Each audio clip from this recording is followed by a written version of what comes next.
신앙생활 하면서 우리들이 많이 말하는 말 가운데 하나가 은혜를 받읍시다. 은혜를 많이 받았다. 심지어는 하나님이 특별히 나를 사랑하셔서 내가 하나님께로부터 특별히 은혜를 받았다, 이렇게 말하시는 분들도 계십니다. 사실이죠. 은혜 아니면 우리는 살아갈 수가 없죠. 하나님을 믿느냐 안 믿느냐를 떠나서 일반적으로 생각한다고 할지라도 인간이 된 줄을 안다면, 그리고 인간됨을 가지고 있는 사람은 자기가 자기의 힘으로 살아있는 것이 아니라 은혜의 힘에 의해서 살아가고 있다라고 하는 것을 고백할 수밖에 없습니다. 가장 가까이는 부모님, 또 선생님, 친구, 회사, 나라, 교회, 은혜 아닌 것이 어디 있습니까? 개인적인 얘기를 빨리 시작해서 대단히 미안합니다만은 이 은혜에 대한 이야기를 하면은 저는 정말 은혜의 빚진 자다, 이렇게 말할 수밖에 없습니다. 왜냐하면은 저희 어머니가 아직 살아계신데 15살에 결혼을 하셨습니다. 이런 얘기를 하면 젊은이들은 웃어요. 웃죠. 그렇죠? 웃을 수밖에 없죠. 그리고 이 얘기를 하면 또 더 웃어요. 18살에 저를 낳으셨습니다. 그런데 세 번째 얘기를 하면은 놀래요. 그리고 이 어머님 되시는 분들은 혀를 그러셔요. 왜냐하면 20에 혼자되셨거든요. 그리고 70년을, 제가 은퇴했으니까 70 아닙니까? 혼자 사신 것이죠. 그럼 내가 누구 때문에 사는 겁니까? 물론 하나님의 은혜이죠. 그러나 가장 가까이는 어머님, 아버님, 인간이 세상을 살아가면서 은혜의 울타리가 아닌 곳에서 살 수 있습니까? 우리의 삶의 환경이 아무리 어렵고 아무리 힘들고 아무리 나는 부모의 덕을 못 본 놈이야, 나는 지질이 남편의 복도 없어, 아내의 복도 없어, 자식 복도 없어, 이렇게 얘기한다고 할지라도 인간이 자기가 서 있는 자리에서 자신의 인간됨을 가지고 있는 인격이 있다면 그는 이렇게 고백할 수밖에 없다는 것이죠. 나는 은혜 때문에 살아가고 있습니다. 바로 이거를 모르면 무지한 사람이 되는 거예요. 이거를 제대로 깨닫지 못하면 흔히 말하는 배은망덕한 사람이 되는 거예요. 배은과 망덕이 인간에게 있을 수 있습니까? 소도 구유를 안다, 임자를 안다, 이게 성경 말씀입니다. 그런데 너희들은 하나님의 은혜를 모르는구나 하는 것이 이사야의 탄식 아닙니까? 오늘 여러분들과 함께 과연 은혜가 우리에게서 힘이 되는가 하는 말씀을 좀 상고하려고 생각합니다. 다 아시겠지만 기본적으로 은혜가 뭡니까? 은혜는 거저받는 겁니다. 거저줘야 은혜가 되는 것입니다. 돌아올 것을 기대하고 따지고 그리고 주면 그것은 은혜가 아닙니다. 은혜는 선물이잖아요. 선물은 그냥 주는 거예요. 그리고 두 번째는 자격이 없는데도 주는 거예요. 자격이 있다고 준다고 생각한다면 은혜 받을 자격이 있습니까? 은혜가 된다고 생각할 때는 우리는 자격이 없어요. 받을 자격이 없어요. 그런데 받았어요. 그래서 은혜가 되는 거예요. 그리고 그 다음에 또 한 가지 은혜가 된다는 것은 갚을 수가 없기 때문이죠. 내가 갚을 수 있다고 생각하면 그때부터 은혜가 안 되는 거예요. 나 신세 다 갚았어요. 나 할 만큼 했어요. 뭐 더 할까요? 이렇게 생각되면 은혜가 되겠습니까? 이게 은혜의 기본이에요. 우리가 하나님의 말씀을 늘 듣습니다. 성경은 신구약 66권이죠. 이 성경이 가지고 있는 핵심 메시지에서 우리는 하나님의 사랑의 편지이다, 사랑의 말씀이다, 구원의 메시지이다, 이렇게 말하고 있는데 저는 이렇게 생각하는 적도 있었습니다. 성경은 우리에게 무엇을 깨닫게 하는가? 죄인이 어떻게 하면 하나님의 은혜를 받을 수 있을까를 가르쳐 준다. 성경이 위대한 것은 다른 것이 아니에요. 세상에 좋은 책 많이 있고 좋은 말씀 많이 있어요. 여러분, 논어나 사사성경까지 가지 말고 명심보감이라도 읽어보셨습니까? 명심보감을 읽어보세요. 얼마나 좋은 말씀이 많은데요. 성경은 좋은 말씀으로 우리에게 가르치는 게 아니에요. 성경이 우리에게 가르치는 것은 뭐냐면 죄인, 지금도 말씀드렸죠. 자격이 없는데 죄인이 어떻게 하나님의 은혜를 받는가? 죄인은 하나님 앞에서 정죄를 받고 심판을 받고 지옥의 형벌을 받을 수밖에 없는데 죄인이 은혜 받을 수 있는 길을 가르쳐 준다. 그리고 또 한 가지는 어떻게 그 은혜를 받으면서 계속해서 살아갈 수 있을까? 이거를 우리에게 가르쳐 주고 있는 것입니다. 오늘 성경 말씀은 우리가 잘 아는 말씀이에요. 주님께서 베드로에게 나타나셔서 고기를 많이 잡게 해주셨고, 그리고 결국은 사람 낚는 어부가 되게 하겠다, 나를 따라오느라고 해서 베드로가 배와 그물을 버려두고 예수님을 따르게 되었다. 큰 은혜를 받게 되었죠. 저는 그런 측면에서 이 말씀을 생각하는 것이 아니라 베드로가 어떻게 예수님과의 관계 속에서 은혜를 받는 사람이 되었고 그것이 그에게 은혜의 힘이 되었다. 그 놀라운 것은 은혜의 힘이 되었기 때문에 어떡합니까? 그 힘을 가지고 배와 그물을 버려두고 예수님을 따르게 되었다. 참 신비한 일입니다. 이 배와 그물을 버려둔다는 것은 보통 일이 아닙니다. 어떻게 자기 생계의 수단인 배와 그물을 버려두겠습니까? 거기다가 나중에 또 뭐라고까지 말하죠? 아버지를 버려두고. 우리 유교적인 문화 속에서 생각하면 아니 아버지를 버려두고 가는 게 무슨 은혜야? 이렇게 생각할 수 있지 않겠습니까? 그러면 왜 그렇게 되었을까요? 은혜가 힘이 되었기 때문에. 여러분 오늘 하나님께 예물을 드리셨죠? 여러분이 교회에 헌신하시죠? 봉사하시죠? 왜 그렇습니까? 무슨 힘 가지고 하는 겁니까? 돈의 힘으로 하는 겁니까? 자기 생각의 힘으로 하는 것입니까? 의지의 힘으로 하는 것입니까? 그렇게 된다면 자랑하겠죠. 내세우겠죠. 휘두르겠죠. 은혜를 받았기 때문에. 내가 받은 은혜가 있기 때문에 이 은혜가 나로 하여금 헌신하게 하고 헌금하게 하고 봉사하게 하고 희생하게 하는 것이다. 거기에 겸손이 있게 되는 것입니다. 자, 우리가 은혜를 받았는데 은혜를 받은 사람이 되었는데 중요한 것은 은혜가 내 삶에 힘이 되지를 못하는 거예요.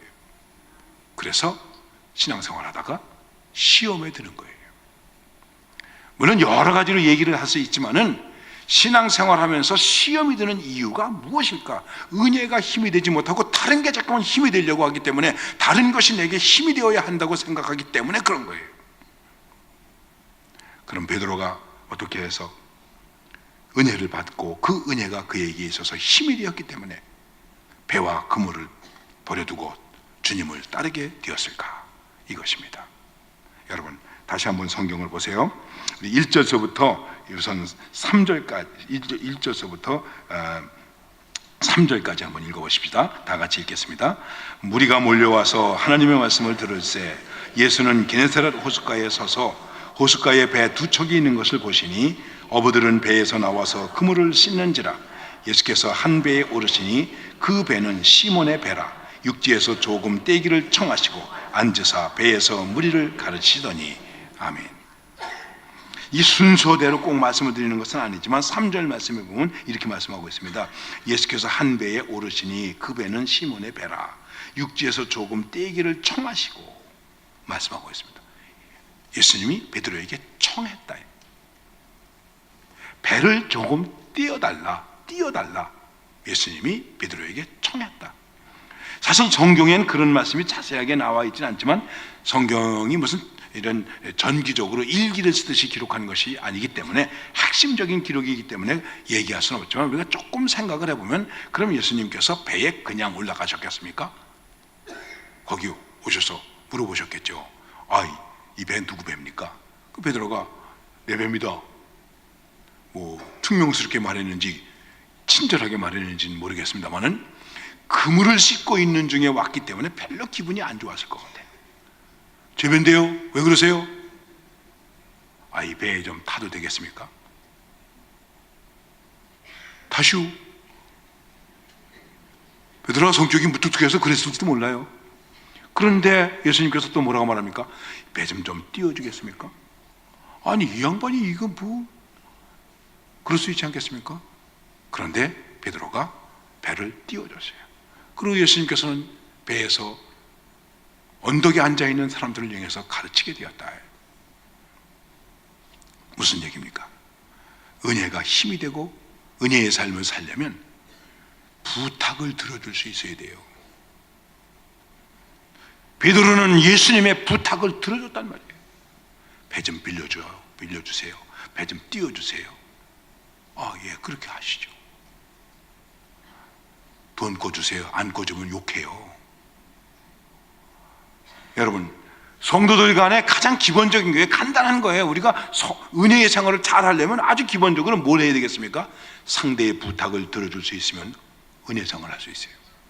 그리고 그게 은혜가 돼요. 꼭 돈 꿔달라는 건 아니지만, 제가 어느 교회 부흥회를 갔는데 그 주보 밑에 이렇게 기록되어 있더라고요. 교우들끼리 돈 거래하지 마세요. 네. 왜냐하면 교우들끼리 돈 거래하다가 시험에 드는 사람들 많이 있거든요. 많이 있습니다. 근데 제가 목회하면서 가만히 생각을 해보니까 지금 김원영 목사님이 선배 목사님이신데 총동문회 할 때도 제가 많이 사랑을 받고 그랬는데, 목사님은 나보다 더 잘 아시겠습니다만은 목회하면서 가만히 생각해 보니까 목회할 동안에 돈이 없는데 돈 꾸러 갈 데가 없더라고요. 목사가 돈 꾸러 갈 데가 없더라고요. 여러분, 돈이 떨어졌는데 돈 꾸러 갈 사람이 있습니까? 가면은 아 그래? 네, 얼마가 필요한데 뭐 10만 원이 필요합니다. 아이고 10만 원 가지고 되겠어. 20만 원 꿔줄게. 그럴 만한 사람이 있습니까? 그런 분 계시면 한번 손 들어보세요. 한 분도 없네. 아 이거 돈 꾸긴 틀렸네. 큰일 났네 이거. 어쩌다가 우리 사이가 이렇게 되었을까? 초대교회는 내 것을 자기 거라고 주장하지 않고 사람들의 필요를 따라서 나누어줬다. 그러니까 그 초대교회가 얼마나 충만하고 얼마나 부흥되었습니까? 이거 저는 원망하고 비난하기 위해서 이런 얘기하는 건 아니에요. 생각을 해보면 과연 우리들에게 있어서 은혜가 얼마만큼 힘이 되고 있는가. 이런 것들을 또 악용하는 사람들도 있기도 하겠죠. 이 얘기를 조금 다르게 바꿔서 얘기를 하면 이렇게 얘기할 수 있는 것입니다. 친교라도 잘해라. 친교 관계가 형성되어야 된다. 친절함이 있어야 됩니다. 따뜻함이 있어야 됩니다. 교통순경이 교통정리를 하고 있는데 어떤 사람이 지나가다가 물어봤대요. 아저씨, 순경 아저씨, 이 근처에 좋은 교회가 어떤 교회입니까? 순경 아저씨가 난 모르는데 나 교회도 안 다니는데요. 아 그래요? 그래 가려고 그랬더니 아 참 이쪽에 있는 교회로 가세요. 그러대요. 왜요? 그랬더니 여기 교회가 많은데 다른 교회에서 있는 교인들은 나올 때 다 인상 쓰고 나오는데 이 교회 이쪽에 있는 교인들은 나올 때 다 웃으면서 나오더라고. 저 교회가 좋은 것 같다고. 그래요. 여러분 생각해 보십시오. 아주 간단한 거예요. 우리끼리 친하기라도 해야 돼요. 친교하기라도 해야 돼요. 주일날이면 커피를 같이 한 잔 마실 수 있는 사람이 몇 사람이나 됩니까? 점심을 같이 먹는 사람이 몇 사람이나 됩니까? 주일날마다 맨날 똑같은 사람만 만납니까? 새 얼굴을 만납니까? 맨날 똑같은 사람만 만나요. 똑같은 사람만 만나기를 좋아해요. 그래서 새교우가 교회에 오면 한 달 안에 50명만 알게 해주면 그 교회를 떠나지 않는다는 거예요. 어떻게 하면 50명을 알게 할 수 있을까? 좀 힘들긴 힘들죠. 주일마다 세 가족하고 7명에서 10명 정도 같이 밥 먹게 하는 거예요. 점심 먹을 때. 그래서 누굽니다. 또 누굽니다. 한 달 제가 한 4, 50명 알아. 교회 가보면 아는 사람 있네. 교회 안 떠난다는 거죠. 한도라도 한 달을 나와도 아는 사람은커녕 아는 체 하는 사람도 없어. 또 좀 오래된 사람들은 교회 나온 지 얼마 안 된 사람들이 흔히 말하는 새교우가 봉사하려고 그러면 나온 지 얼마 안 되지도 않은데 나선다고 그래요. 그래가지고 좀 좋은 말은 아니지만 교회에도 묵은 닭이 있고 중닭이 있고 햇닭이 있대. 그래서 묵은 닭들은 말이죠, 햇닭이 오면 말이죠, 소리를 지른대. 햇닭이 놀래가지고 알도 못 낳고 병든대. 여러분, 햇닭은 좀 해요. 그렇기 때문에 이 묵은 닭들이 잘 돌봐줘야 되거든요. 할머니가 애를 낳습니까? 묵은 닭이 알 못 낳는 건 괜찮아요. 근데 소리 질러가지고 놀래게 해서 알 못 낳게 하면 큰일 나죠. 전도도 못하게 하고 전도문 막고 그러면 안 되죠. 근데 중닭들은 이걸 잘 중화적인 역할을, 중부적인 역할을, 중간 역할을 잘해서 교회가 화목하고 친교스럽게 만들어야 된다는 것이죠. 여러분, 제가 너무 잔소리 같은 설교를 해서 미안합니다. 친교만 잘해도 교회는 부흥될 수 있다. 그런데 친교만 가지고 되겠는가? 교회는 친교를 하기 위해서 모이는 것은 아닙니다. 친교가 있어야 되지만 친교가 목적이 아닙니다. 그래서 오늘 말씀 속에서 두 번째 보면 우리가 은혜 생활을 하기 위해서 필요한 것이 있는데, 그것이 뭐냐면 그물을 씻는지라. 베드로의 입장에서 얘기하는 거예요. 베드로는 예수님의 부탁을 들어줬어요. 그러니까 예수님과 친교 관계가 형성되었다, 그 얘기예요. 두 번째는 그물을 씻었다. 누구의 그물을 씻는 겁니까? 베드로의 그물을 씻는 겁니다. 이 그물이 어떤 그물입니까? 이게 중요한 거예요. 실패한 그물입니다. 밤새도록 고기를 잡았는데 고기 한 마리 잡지 못한 실패한 그물입니다. 찢어진 그물입니다. 구멍난 그물입니다. 상처가 난 그물입니다. 다시 말씀드리면 우리들이 하나님 앞에서 은혜 생활을 잘 하기 위한 그 다음 단계가 꼭 첫째냐 둘째냐 아니지만 중요한 것이 뭐냐면 자기 그물을 씻을 줄 알아야 된다. 왜 은혜가 가라앉고 은혜가 시험이 되고 문제가 되는지 아십니까? 너무나 많은 사람들이 자기 그물을 씻질 않아요. 그리고 뭐라고 말합니까? 네 그물을 씻으라는 거예요. 누구의 그물을 씻습니까? 나의 그물을 씻는 거예요. 단언할 수 있습니다. 인간이 세상을 살아가면서 모든 인간은 예외가 없습니다. 누구도 예외가 없습니다. 목사도 예외가 아닙니다. 상처를 받게 되어 있다. 인간의 그물의 마음의 그물의 이 심령에 상처를 받을 수 있다. 그 다음에 상처를 주게 되어 있다. 상처 안 받는 사람 있습니까? 상처 안 줘본 적 있습니까? 저는 목회하다 그런 얘기 들어본 적도 있어요. 목사님 10년 전에 그러셨습니다. 그래서 제가 마음이 아팠습니다. 10년 전에 내가 그랬습니까? 그런데 10년 동안을 기억하고 있습니까? 이거 빨리 씻어버려야지. 우리나라 말 가면 이런 말, 야, 지난 8월 추석에 먹은 송편이 올라온다. 여러분, 8월 추석에 먹은 송편이 아직도 여기 있으면 어떻게 됩니까? 그 사람 그 위궤양 걸렸든지 아니면 위암이 걸린 거예요. 그거 큰 병에 걸려 있는 거예요. 그렇죠? 근데 우리는 지난번에 먹은 뭐 떡국이 올라오고 송편이 올라오는데 아직도 예수님의 보혈로 씻음을 받았다고 하는 그리스도인들의 마음속에 작년에 먹은 송편이 아직도 있고 작년 크리스마스에 섭섭한 게 아직도 여기 있으면 여러분 어떻게 되겠습니까? 그리고 우리가 은혜를 받은 사람이라고 말할 수 있습니까? 이 감정의 그물을 씻지 못하는 거예요. 반드시 상처를 주게 되어 있고 상처를 받게 되어 있어요. 그것도 누가 상처를 줍니까? 가까운 사람이. 다윗은 10년 동안 망명성을 했죠. 다윗을 죽이려고 쫓아다니는 사람이 있습니다. 누구죠? 사울입니다. 사울이 다윗과의 관계가 뭡니까? 장인이에요. 장인이 사위를 죽이려고 쫓아다녔어. 가까운 사람이 상처를 주는 거예요. 가까운 사람이. 남편이 아내에게, 아내가 남편에게, 자식이 부모에게, 부모가 자식에게, 교인이 목사에게, 목사가 교인에게 상처를 주는 거예요. 어떤 경우는 설교했는데도 상처받았대. 나는 은혜 받으라고 설교했는데 그분은 상처받았다는 거예요. 목사님이 날 보고 그런다고. 생각을 해보십시오. 이 그물을 씻어야 돼요. 상처난 그물, 앙금이 끼어있는 그물, 이끼가 끼어있는 이 마음의 상처를, 이 감정을 씻어버릴 줄 알아야 돼요. 잊어버려야 돼요. 그래서 서양 속담에 이렇게 이런 말이 있습니다. 원수의 이름은 물 위에다 써라. 은혜를 준 사람의 이름은 바위 위에다 써라. 왜? 은혜는 잊어버리지 말고 원수는 잊어버리란 말이에요. 물 위에다 써서 빨리 흘러가 버리게 하라는 것이죠. 왜 이 가슴에 여기다 새겨놓고 처음에는 눈에 흙이 들어가도 안 된다고. 빨리 눈에 흙 들어가야지 어떡합니까? 혹시 그런 분들 계십니까? 기도해 드릴게요. 눈에 흙 들어가라고. 그렇지 않고 이거 뭐 해결이 되겠습니까? 해결될 날이 없는데 마음의 그물을 잘 씻어야 돼요.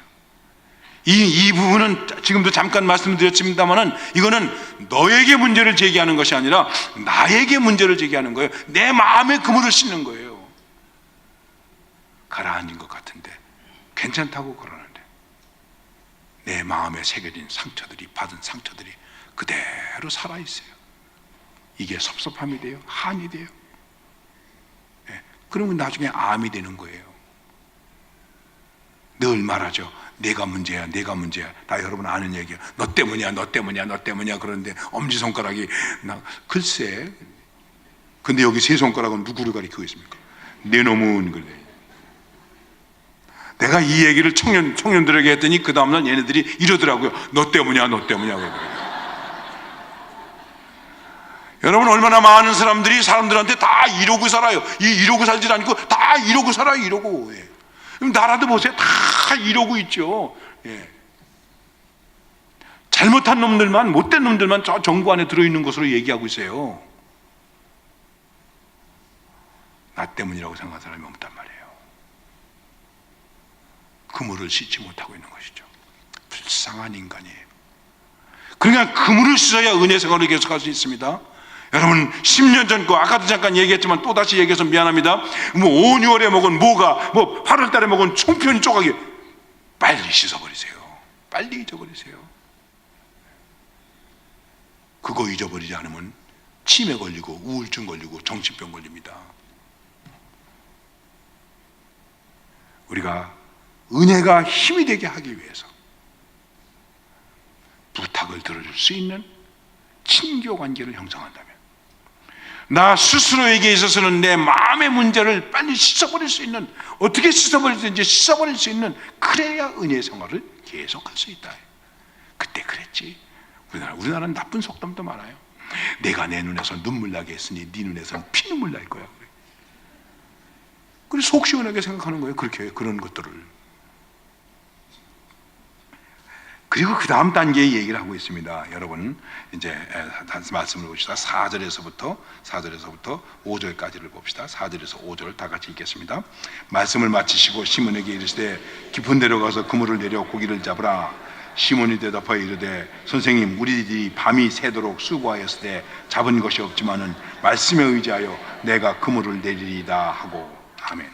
세 번째, 꼭 뭐 셋째를 기억을 아니 하시더라도 이렇게 말하고 있습니다. 주님께서 베드로에게 야 깊은 데로 가서 그물을 내려서 고기를 잡아라. 시몬이 대답하여 이르되 선생님 우리들이 밤이 새도록 수고하였습니다. 수고해야 돼요. 베드로는 고기를 못 잡았지만 밤이 새도록 수고했다. 은혜는 거저받는 것입니다. 은혜는 자격이 없어도 줍니다. 주는 사람의 입장에서 그렇습니다. 하나님은 우리에게 은혜를 거저 주십니다. 선물을 거저 주십니다. 내가 자격이 없는 죄인임에도 불구하고 주십니다. 그리고 우리는 이것을 갚을 수가 없습니다. 그런데 이 은혜를 위해서 우리들이 해야 할 일이 하나 있습니다. 그게 뭡니까? 수고해야 돼요. 베드로는 밤이 새도록 그물을 던졌어요. 한 번 던지고 두 번 던지고 세 번 던지고. 동생 안드레가 말했을 거예요. 형님 아무래도 오늘 저녁은 틀렸어. 제 소금부터 내. 아유 갑시다. 그럴 수 있지 않겠습니까? 그런데 밤이 새도록 그물을 던졌다. 허탕쳤다. 얼마나 힘들었겠습니까? 얼마나 허탈했겠습니까? 해가 떠오랐을 때 야 가자. 그리고 배를 저어서 이제 갈릴리 언덕으로 올라올 때 베드로의 마음이 얼마나 허탈했겠습니까? 그래도 그는 밤이 새도록 그물을 던졌다. 밤이 새도록 수고했다. 끈질기게 수고했다. 땀 흘려 수고했다. 간절함으로 수고했다. 은혜를 위해서는 수고할 수 있어야 됩니다. 내가 은혜 받는 것을 위해서 수고해야 됩니다. 예배 때 장로님께서 기도하십니다. 장로님은 마음이 넓으셔서 이렇게 기도하십니다. 주님, 온 사람이나 안 온 사람이나 다 같은 은혜를 받게 해 주시옵소서. 또 교인들은 또 아멘 그래. 저는 저 뒤에 앉았다가 노멘. 주님 안 됩니다. 어떻게 나온 사람하고 안 나온 사람하고 똑같은 은혜를 줍니까?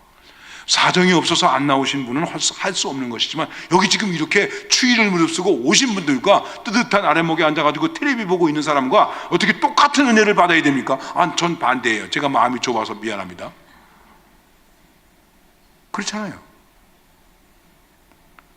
다시 말씀드리면, 제가 그런 거 가지고 차별하려고 그러는 것이 아니라, 은혜를 받으려면 은혜를 받을 수 있는 일에 대해서 내가 수고해야 된다는 것이죠. 땀 흘려야 돼요. 간절히 기도해야 돼요. 밤을 새워 기도해야 돼요. 네? 무릎 꿇고 기도해야 돼요. 부르짖어 기도해야 돼요.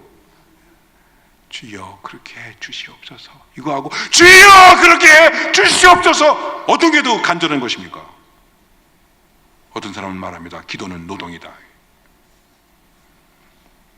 네. 공로를 세우라는 것은 아닙니다. 옛날에는 부흥회를 월요일부터 금요일 새벽까지 했습니다. 토요일까지 한 적도 있었습니다. 근데 부흥 강사님이 이렇게 말씀하세요. 금요일 새벽에 큰 은혜가 내립니다. 금요일 새벽, 금요일 날이 마지막 시간인데, 아니 화요일 날 내리면 안 되나? 근데 생각해 보시죠. 월요일 날, 그때 또 옛날에는 또 부흥회를 하루에 3번 하지 않았습니까? 월요일 저녁, 화요일 3번, 수요일 3번, 목요일 3번, 그리고 금요일 아침 되면 은혜 받겠습니까? 못 받겠습니까? 받겠죠. 저도 예언 하나 할까요? 금요일 저녁에 큰 은혜가 내립니다. 예. 하여간 뭐 오늘 내일 모레 그래서 금요일까지 오시면 뭐 그래도 하나님께서 뭐 폭포수 같은 은혜는 아닐지라도 뭐 신랄 같은 은혜라도 여러분에게 주실 줄 믿습니다.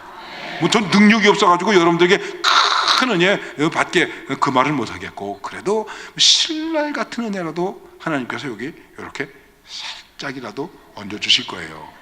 근데 집안에 가만히 있으면 되겠습니까? 오늘 이만큼 오셨는데 제가 숫자 때문에 걱정하는 건 아니지만 내일 저녁에도 최소한 이만큼은 좀 오셔야 돼요. 왜냐하면 그래야 강사 체면이 서지 않습니까? 잘 좀 부탁합니다. 아니, 오늘까지는 여러분이 오셨는데 내일서부터는 이제 강사 때문에 오는 거나 마찬가지인데 조금 좀 그래도 총회장이라도 했는데 좀 체면 좀 세워주시기 바랍니다. 여러분, 내가 은혜 받기 위해서도 애써야 돼요. 남이 은혜 받기 위해서도 애써야 돼요. 그렇잖아요. 전도하려면 애써야죠.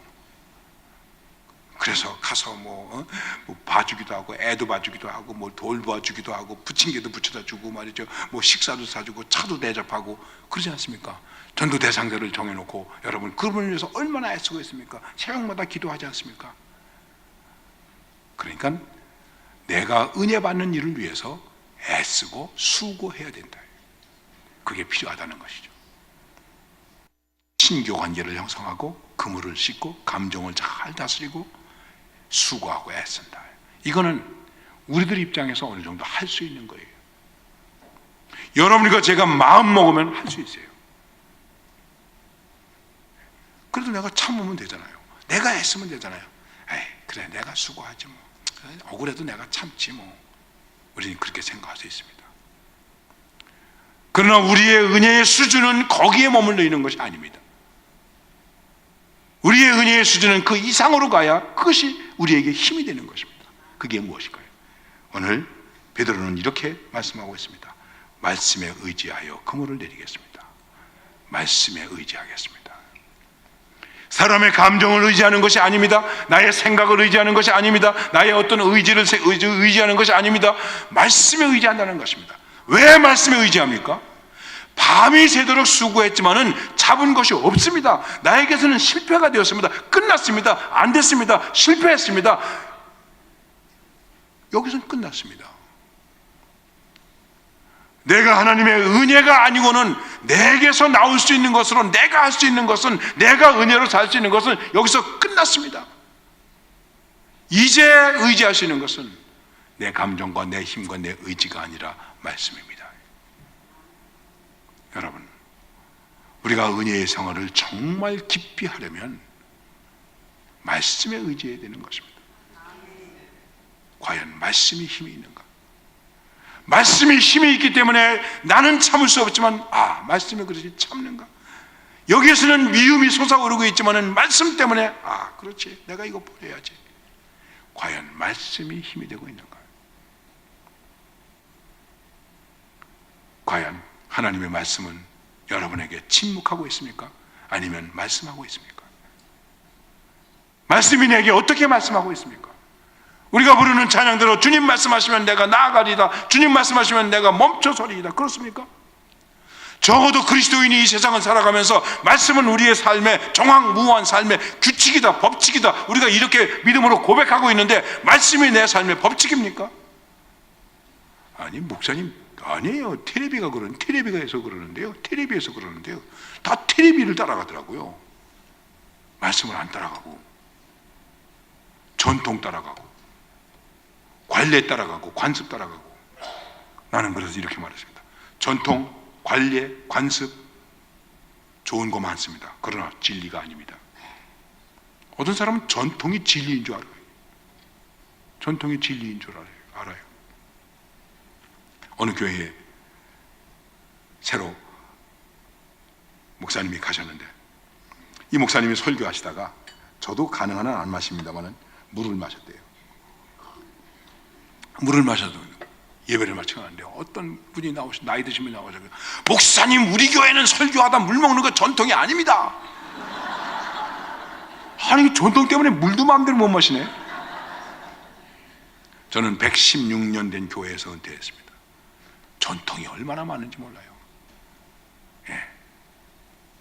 진리가 아니에요. 적어도 여러분들이 할 수 있는 것은 어떻게 해야 되겠습니까? 목사님, 내가 말씀을 듣고 깨달았는데요, 내가 오늘 성경을 읽다가 깨달았습니다. 그래서 내가 이렇게 하는 것입니다. 오케이, 저는 인정하기로 했습니다. 우리가 적어도 그래야 되지 않겠습니까? 과연 말씀이 내게 힘이 되고 있는가? 이제는 나이가 많이 되셨습니다. 거의 100세쯤 되셨을 텐데, 미국 LA에 가면 갈버리 채플이라고 하는 교회가 있습니다. 마라나타 공동체라고 하는데, 그 교회를 개척하신 분이 척 스미스 목사님이십니다. 척 스미스 목사님이신데, 그분은 이렇게 말했습니다. 교인들하고 상담하지 마세요. 목사님들, 상담하지 말고 말씀을 주세요. 그분은 신학교를 졸업하고 교회를 처음에 시작했습니다. 목회하다가 교회가 부흥이 되지 않고, 그래서 아무래도 목회는 내 은사가 아닌가 봐. 그리고 사임하고 목사를 그만두고 전자회사에, 대학교에 다녔던 전공했던 거 살려가지고 전자회사에 취직해서 회사 생활을 하고 있었습니다. 그런데 목사를 하다가 회사 생활을 하고 있으니 늘 마음에 깨름직하고 뭐 클클하고, 내가 그래도 목사였는데. 그래서 직장에서 몇몇 사람들과 함께 모여서 성경 공부를 시작했습니다. 몇 사람이 시작했는데 자꾸만 여러 사람이 들어요. 몇십 명이 됐습니다. 그런데 어느 날 아들이 친구를 데리고 온 거예요. 젊은 친구를 데리고 왔는데, 봤더니 이상한 거예요. 옷도 여자 옷인지 남자 옷인지 구분이 안 되고, 머리도 여기가 이렇게 길고, 또 남자인데 여기다 핀도 꽂고 꽃도 꽂고, 히피 70년대 미국을 뒤덮었던 히피, 젊은이들이 히피화된 거예요. 캘리포니아 쪽에 특별히 많이 왔습니다. 그 중에 하나를 데리고 온 거예요. 처음에 하나가 왔으니까 그냥 같이 이제 했습니다. 그런데 자꾸만 더 오는 거예요. 점점 많아졌습니다. 그래가지고 여기 먼저 성경을 공부하던 사람들 그룹에서 문제가 생겼어요. 목사님, 아니 쟤네들 자꾸만 오면 어떡합니까? 쟤네들 자꾸만 오면 우리 그만두겠습니다. 목사님 선택하세요. 쟤네들을 오지 막든지 그만 오게 하든지, 아니면 우리하고 계속 성경 공부를 하시든지, 둘 중에 하나 결정을 하세요. 여러분, 그럴 수 있지 않습니까? 지금 우리 재미있게 잘 성경 공부하고 있고 그런데 갑자기 히피들이 와가지고 지금 말씀드린 것처럼 옛날에 참 말이 아니었어요. 근데 그 시대에 보니까 저도 머리가 이렇게 길었더라고요. 제가 신대원 다닐 때 보니까 머리가 이렇게 길었더라고요. 그 유행해서 우리 거리에서 머리 긴 거 잡아가지고 장발족이라고 깎고 경찰들이 깎고 그럴 때 아닙니까? 어른들의 입장에서 이해가 되죠. 목사님 선택하세요. 그때 목사님께서 알았습니다. 일주일만 기다려주세요. 일주일이 지나갔습니다. 목사님 어떻게 하시겠습니까? 당연히 우리를 선택하시겠지. 그랬더니 목사님이 이렇게 말씀하셨어요. 저는 저 사람들이 오는 것을 막을 수가 없습니다. 아니 왜요? 우리보다 더 좋습니까? 우리가 헌금하기도 하고 우리가 그러는데 우리를 버리십니까? 아니 그게 아닙니다. 제가 일주일 동안 열심히 기도하면서 성경을 읽었는데 아무리 성경을 읽어도 머리 길다고 오지 말라는 거 없습니다. 이런 사람은 오지 말라 하는 것이 성경에 없습니다. 난 그래서 도저히 저 사람들을 오지 말라 그럴 수가 없습니다. 여러분들이 떠나시든지 저하고 성경공부를 안 하시든지 그거는 마음대로 하십시오. 그분들이 우리 양보했습니다. 목사님 말씀이 그러시면 그렇게 하시죠. 그리고 그 다음에 교회가 되는데 2만 5천 명 이상 모이는 교회가 됐습니다. 물론 직장 그만두셨죠. 그리고 그때의 그 히피들 가운데 이 목사님을 통해서 300명 이상이 목회자가 되었습니다. 제가 생각을 해보면 이거는 제 추측입니다. 그 사람들을 받아주는 교회가 별로 없었다는 얘기죠. 별로 없었다는 얘기죠. 문제는 그거죠. 목사님은 다른 것으로 하는 것이 아니라 말씀. 교인 문제가 있으면 말씀을 주세요. 말씀을 드리세요. 인간적으로 상담하려고 하지 마세요. 그 말씀하시더라고요. 목회할 때 새벽 1시인데 전화가 왔어요. 여자 집사님께서요. 목사님, 지금 제가 급한 일이 생겼는데 상담할 수 있습니까? 아니 밤 1시에 무슨 상담인가. 그래서 좀 짜증이 나더라고요. 솔직히 그러면 안 되지 않습니까? 근데 퍼뜩 척 스미스 목사님 말씀이 생각났어요. 제가 그래서 이렇게 말했어요. 집사님 성경을 읽으세요. 그랬더니 이분이 네? 뭐라고요? 성경을 읽으시라고요. 그러니 이 집사님이 화가 난 것 같아요. 성경 읽으라고요? 네. 어디서부터 읽어요? 창세기서부터 읽으세요. 알았어요. 전화를 딱 끊으세요. 근데 기분 나빠서 끊은 전화가 분명하잖아요. 아이고 야 이 집사님 또 이거 시험에 들으셨겠구나. 다음 주에 교회에 오셨는데 날 보고 인사를 안 해. 내가 집사님 안녕하세요. 그래도 인사 안 하고 가시는 거예요. 그래도 교회는 나오시더라고요. 다행스럽게. 한 3개월을 그렇게 지냈어요. 근데 또 밤 1시에 전화가 왔어. 목사님 나 아무개 집사인데 해결됐어요. 그래요. 난 잊어버려서 벌써. 뭐가 해결됐어요? 그때 제가 문제가 있어가지고 상담해달라고 그러지 않았어요. 그렇죠. 목사님이 성경 읽으라고 그랬잖아요. 그랬죠. 성경 읽다가 해결됐어요. 그래요? 어떻게 해요? 사무엘상을 읽다가 해결되었습니다. 여러분 생각해 보세요. 여러분은 성경 어디를 읽다가 여러분의 문제가 해결됐습니까? 그런 경험이 있습니까? 그런 응답이 있습니까? 목사님의 어느 말씀을 듣고 여러분이 해결이 되었습니까? 내가 문제가 있었는데 가슴 아팠는데 참으로 힘들었는데 이 말씀을 들을 때 이 말씀이 내게 답이 되었다, 힘이 되었다, 응답이 되었다, 위로가 되었다. 얼마나 있습니까? 도대체 우리들이 말씀을 읽고 말씀을 듣는데 이렇게 많은 말씀을 듣는데 부흥회까지 하면서 말씀을 듣는데 도대체 말씀은 어디 가서 뭘 하고 계신지, 왜 우리에게서는 역사되지 않고 있는가? 왜 말씀은 내게 힘이 되지 않고 있는가? 왜 말씀은 내게 영향력이 없는가? 여러분 한번 생각해 보세요. 나는 끝났어도 말씀은 끝난 게 아닙니다. 바울이 고백하죠. 말씀, 나는 갇혀있지만 말씀은 갇혀있지 않다. 그렇죠? 나는 묶여있지만 말씀은 묶여있지 않다. 나는 약해도 말씀은 약하지 않습니다. 나는 끝났어도 말씀은 끝난 것이 아닙니다. 나는 못 잡았어도 말씀은 못 잡은 것이 아닙니다. 그래서 베드로가 말하는 것입니다. 나는 아무것도 못했지만, 내게서는 끝났지만, 내 전공 가지고는 안 되지만 말씀을 의지하겠습니다. 이것이 우리의 힘과 감정과 우리의 의지를 초월한, 그보다 더 강한 하나님의 은혜의 역사, 그리고 그것이 바로 은혜의 힘이 되는 것입니다. 그게 바로 말씀의 힘이라고 하는 것입니다. 자, 복습해 봅시다. 첫째는 어떻게 해야 된다고요? 친교 관계를 잘해야 된다. 둘째는 감정을 잘 씻어내야 된다. 세 번째는 수고할 줄 알아야 된다. 네 번째는 말씀에 의지해야 된다. 지금까지 이야기한 것보다 더 강력한 힘이 되는 것입니다. 자, 성경을 보십시오. 6절 말씀 보십시오. 6절 다 같이 읽겠습니다. 크게 읽읍시다. 시작. 그렇게 하니 고기를 잡은 것이 심이 많아 그물이 찢어지는 자라.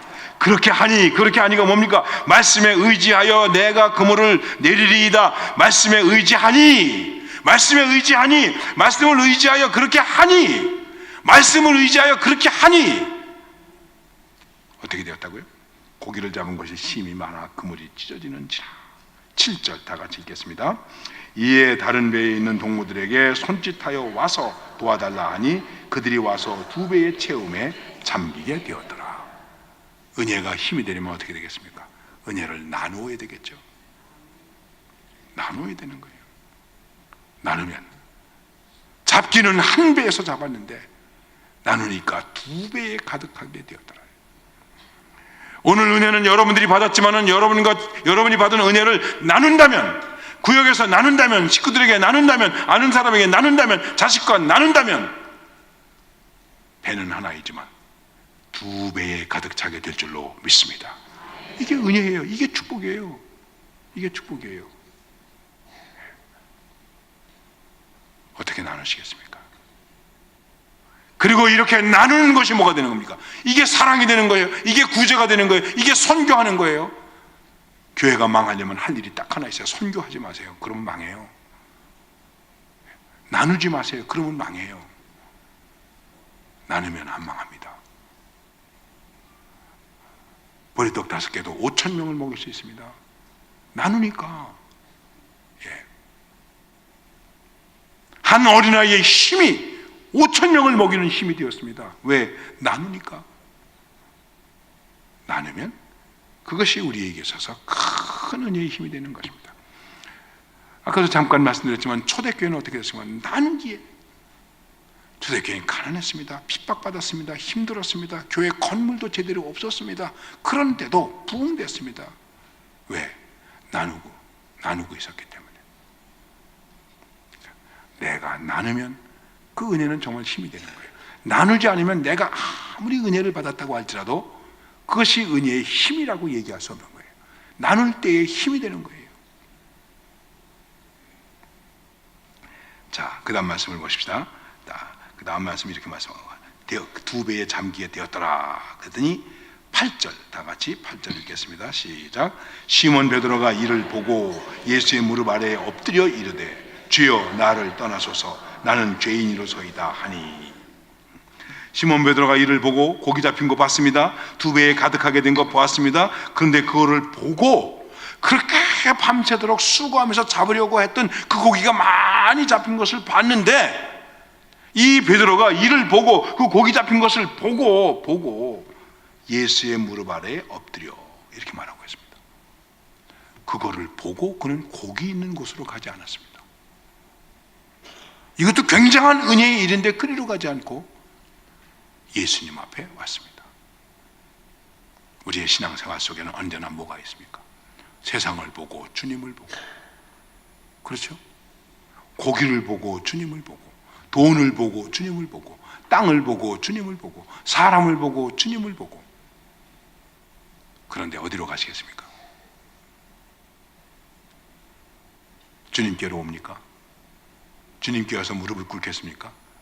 뭐 좀 치사한 예 같지만 생각해보세요. 주일날 교회 오려고 딱 나섰는데 누가 갑자기 와가지고 잠깐 와서 우리 한 2시간만 봐주면 10만 원 드리겠습니다. 오시겠습니까? 여러분은 다 오실 줄로 믿습니다. 나는 혹시 못 올지도 몰라요. 생각을 해보십시오.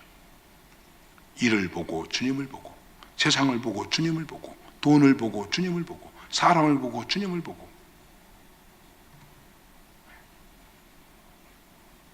이게 뭘 말하는 것이겠습니까? 베드로는 이를 보지 않고 주님을 봤다는 것이죠. 그리고 주님 앞에 무릎을 꿇었습니다. 세상을 보지 않고 주님을 봤습니다. 간단하게 말씀드리면 육적인 것을 보지 않고 영적인 것을 보게 되었다. 땅의 것을 보지 아니하고 하늘의 것을 보게 되었다. 죽음을 보지 아니하고 영생을 보게 되었다. 삶의 차원이 달라졌다는 거예요. 은혜를 받았다면 삶의 차원이 달라지는 거예요. 세상 것 보고 자꾸만 그리로 달려가고, 그것 때문에 마음 상하고, 그것 때문에 안타까워하고, 그것 때문에 믿음 잃어버리고, 그것 때문에 시험에 들고, 그런 거 아니에요. 아니, 교회 안에서 시험 드는 사람 가운데 이런 사람도 봤어요. 간식 안 줬다고 삐지더라고. 혹시 아까 카페에 오셔가지고 맛있는 거 못 잡수시면 게, 아유, 떡이 다 떨어졌는데요. 아, 벌써 떨어지면 어떡하냐고. 시험에 드십니까? 생각해 보십시오. 차원이 달라지는 거예요. 우리가 하나님 앞에서 은혜를 받았다는 것은 그냥 세상적으로 재수가 좋아지고 뭐가 뭐 형통하고 뭐 돈을 많이 벌게 되었고 그런 것도 물론 들어갈 수 있지만 이제는 삶의 차원이 달라졌다. 그렇게 잡으려고 바둥바둥 대던 그 물고기를 보지 않는 삶의 차원이 되었다. 그래야 은혜가 힘이 있는 거예요. 그런데 이것이 더 커 보이면 은혜가 되겠습니까? 교회는 작고 세상권 커 보이고 은혜는 작고 돈은 더 커 보이고 거기 은혜의 힘이 있겠습니까? 은혜가 맥을 못 쳐요. 말씀이 맥을 못 쳐요. 지금 우리 신앙 속에서 문제는 여기에 있는 거예요. 성도들의 삶 속에서 말씀이 역사하는 것이 아니라 차원이 달라지는 것이 아니라 가치의 차원이 이렇게 되고 있다는 것이죠. 세상 차원이 더 커 보인다는 거예요. 떡이 더 큰 거예요.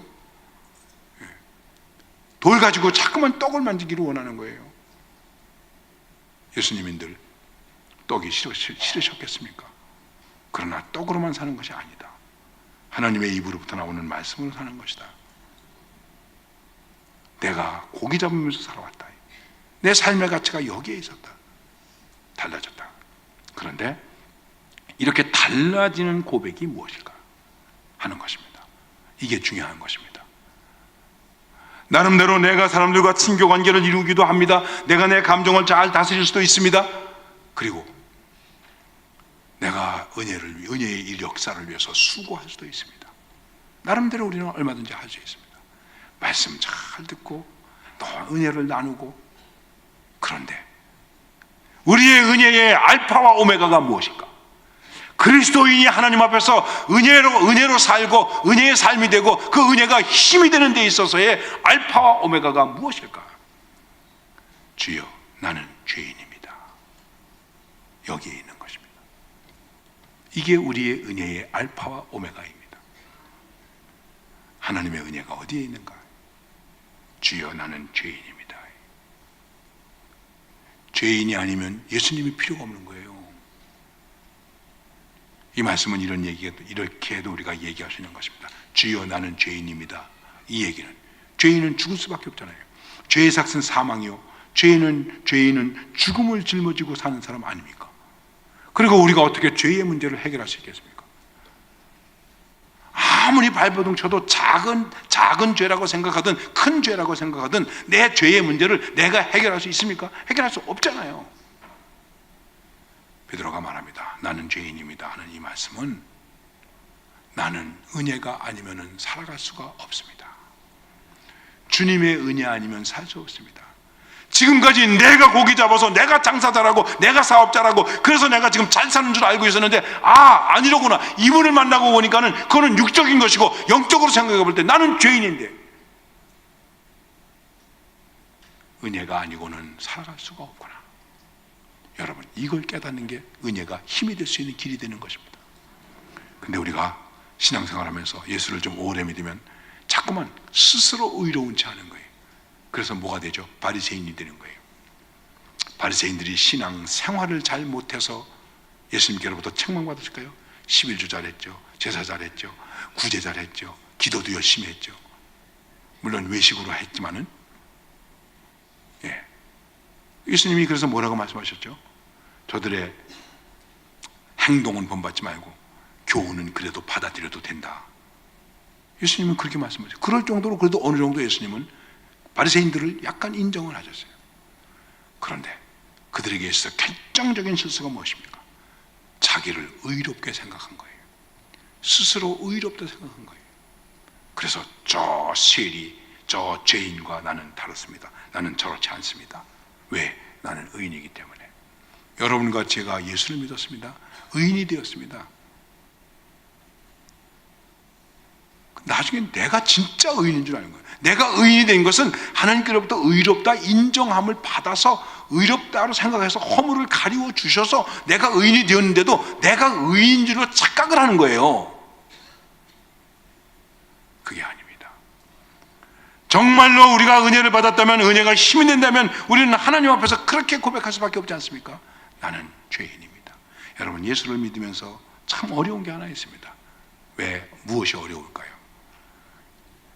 이게 어려운 겁니다. 예수를 믿고 뭔가 헌신하고 뭔가 공헌하고 뭔가 기여했으면 좀 칭찬도 하고 자랑도 할 수 있어야 되는데, 뭐 요즘 좀 감사패도 주고 그러기도 합니다만은 우리는 다 이것은 주님의 은혜로 이렇게 한 겁니다. 내가 한 게 아닙니다 라고 하는 거예요. 아니, 누가 좀 그래도 내가 좀 했지, 아이고 집사님 장로님 수고하셨습니다, 이런 인정을 받아야 되는데 그렇게 못하는 거예요. 마치 예수님의 비유 가운데 나오는 얘기대로 밤새 하루 종일 밭에 나가서 일하고, 그 종이 집에 돌아왔습니다. 집에 돌아와서 종이 주인한테, 주인님, 제가 좀 몹시 피곤해, 오늘 일을 많이 해가지고 일이 엄청나게 힘들어가지고 힘들어요, 그냥 저녁 좀 차려 잡수시든지 그러고 그냥 저한테도 밥 한 덩이 주세요. 그럴 수 없다. 돌아와서 어떻게 해야 된다고요? 주인을 위해서 빨리 밥상을 차려야 된다. 밥상 차리다가 주인 앞에 탁 받쳐놓고, 그리고 뒤로 물러서서 뭐라고 얘기해죠? 저는 무익한 종입니다. 할 일을 했을 뿐입니다. 이게 우리의 모습이라는 것이죠. 아무리 이러저런 걸 했더라도 우리는 뭐라고 고백해야 됩니까? 주님, 저는 죄인입니다. 죽을 수밖에 없는 죄인입니다. 죽었던 죄인입니다. 그런데 주님께서 나를 용서하셨습니다. 은혜가 아니면 살 수 없었습니다. 지금도 은혜가 아니면 살 수 없습니다. 앞으로도 은혜가 아니면 살 수가 없습니다. 그리고 이 은혜를 저는 갚을 수가 없습니다. 이거를 고백하는 거예요. 이게 우리의 은혜의 처음이요 마지막이에요. 알파와 오메가예요. 우리의 은혜의 생활에서 실패하는 것 중에 하나는 바로 이거를 모르는 거예요. 이것 때문에 너무나 많은 성도들이, 그리고 많은 주의 종들이 자기 의롭다고 하는 걸 주장하다가 분란이 일어나고 싸우고 다투고 상처받고 이런 일들이 얼마나 많은지 몰라요. 주님이 말씀하셨습니다. 내가 의인을 부르러 온 것이 아니라 죄인을 부르러 왔다. 건강한 자에게는 의원이 쓸데없다. 병든 자에게라야 의원이 쓸데있다. 나는 죄인입니다. 그래야 주님이 우리에게 주님이 되시는 거예요. 내가 죄인이어야 십자가가 은혜가 되는 것이에요. 내가 죄인이 아니면 주님이 필요가 없는 거예요. 그래서 주여, 나는 죄인입니다. 이 고백이 그냥 말로만의 고백이 아닌 영적 진솔한 고백이 되어야 하는 것입니다. 언제든지 이것을 잊지 말아야 되는 것입니다. 주여, 나는 죄인입니다. 나를 떠나서 감당할 수 없습니다. 주님이 싫어서 떠나겠다는 얘기일까요? 감당을 못하겠다는 것이죠. 한쪽으로 생각하면 내가 죄인이라는 사실 앞에서 나의 모습을 감당할 수 없는 것이고, 또 하나는 과연 내가 하나님의 은혜를 감당할 수 있을까요? 감당할 수 없습니다. 나를 떠나셔서. 그렇기 때문에 언제든지 주님의 부름과 주님의 은혜와 주님의 말씀은 제게 있어서 은혜가 되고 있는 것입니다. 그것이 제 삶의 힘이 되는 것입니다. 은혜가 힘이 되는 것입니다. 한경직 목사님, 종교의 노벨상이라고 하는 템플린상을 받으셨어요. 그리고 63 빌딩에서 큰 환영회 감사 예배를 드렸습니다. 제가 그때 제주도에서 목회할 때인데요, 저도 왔습니다. 초청장이 왔어요. 와서 참여했습니다. 뭐 좋은 순서 많이 지나갔습니다. 찬양하고 특별 찬양하고 뭐 선물 드리고 꽃다발 드리고 다 지나갔습니다. 이제 마지막 목사님께서 나오셔서 인사 말씀해 주시겠습니다. 아주 영광스러운 자리 아닙니까? 또 영락교회 목사님이시고, 그 자리에는 그 당시 보니까 국무총리, 무슨 장관, 뭐 아주 사회 저명인사도 많이 왔어요. 목사님이 나오셨어요. 나오셨는데 이렇게 말씀하셨어요. 정말 너무나 뚜렷하게 기억하고 있어요. 여러분, 저는 죄인입니다. 나는 그 말에 처음에는 은혜가 안 됐어요. 은혜가 안 됐다는 것보다도 죄인입니다. 그러니까 우리 보통 주여 나는 죄인입니다 이렇게 말하지 않습니까? 그 목사님이 여러분 저는 죄인입니다. 그래서 무슨 말씀 하시려나? 그 다음에 여러분 저는 신사참배를 했던 죄인입니다. 아니 그 말 안 하면 어떻습니까? 그리고 실제로 신사참배를 한 건 아니고 신사참배가 험할 때 교회를 떠나셔서 잠시 과원에 가서 일하셨었는데 그 가장 영광스러운 자리에서 가장 빛나는 자리에서 왜 목사님은 저렇게 고백하셨을까? 여러분 나는 죄인입니다. 그런데 신사참배를 했던 죄인입니다. 그 자리가 아주 조용해졌어요. 예.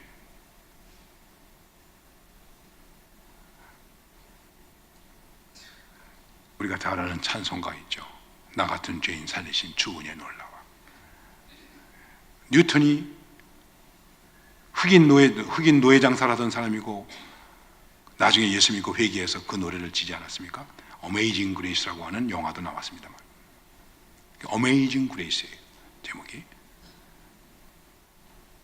그는 나이가 들어서 기억력도 쇠하고 눈도 잘 안 보이고 그랬습니다. 아이고 나이가 드셔서 기억력도 없고 눈도 안 보이고 어려우시겠습니다. 힘드시지 않습니까?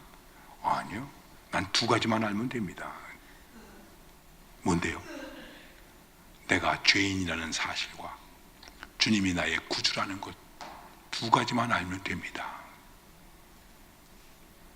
여러분과 제가 은혜로 사는 것은 복잡한 것이 아닙니다. 앞에 여러 가지 얘기를 많이 했지만 간단한 것입니다. 이것을 우리는 305장에서 두 가지로 정리할 수 있습니다. 첫째는 나 같은 죄인 살리신 주 은혜 놀라워. 두 번째는 이제껏 내가 산 것도 주님의 은혜라. 끝나는 거죠. 그러면 그렇습니까? 나 같은 죄인 살리신 주님의 은혜, 이제껏 산 것도 주님의 은혜. 그래서 장차 하나님 나라에서 찬송할 수 있는 은혜, 이 은혜가 내게 힘이 되고 이 은혜가 내게 주도적인 삶의 이끌림이 되고 이 은혜 때문에 기쁘고 이 은혜 때문에 봉사하고 이 은혜 때문에 힘이 있는, 정말 은혜가 힘이 될 수 있는, 은혜가 나를 이끌 수 있는 그런 삶이 바로 그리스도인의 승리의 삶이라고 믿는 것입니다. 오늘 바로 이 은혜가 여러분과 저에게 힘이 되기를 바랍니다.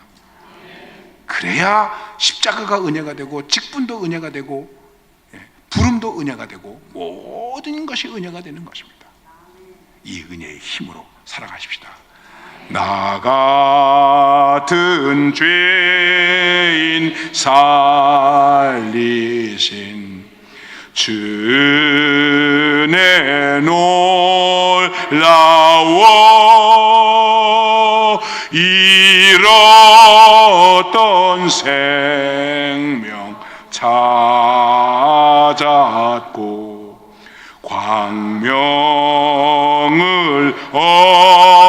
얻었네. 이제껏 내가 산 것도 이제껏 내가 산 것도 주님의 은혜라. 또 나를 장차 본 향해 인도해 주시 은혜를 주신 주님을 찬양하십시다. 할렐루야 할렐루야 할렐루야 아멘.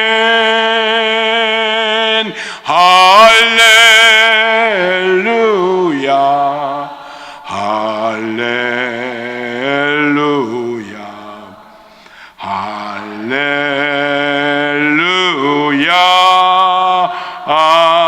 아멘. 기도하겠습니다.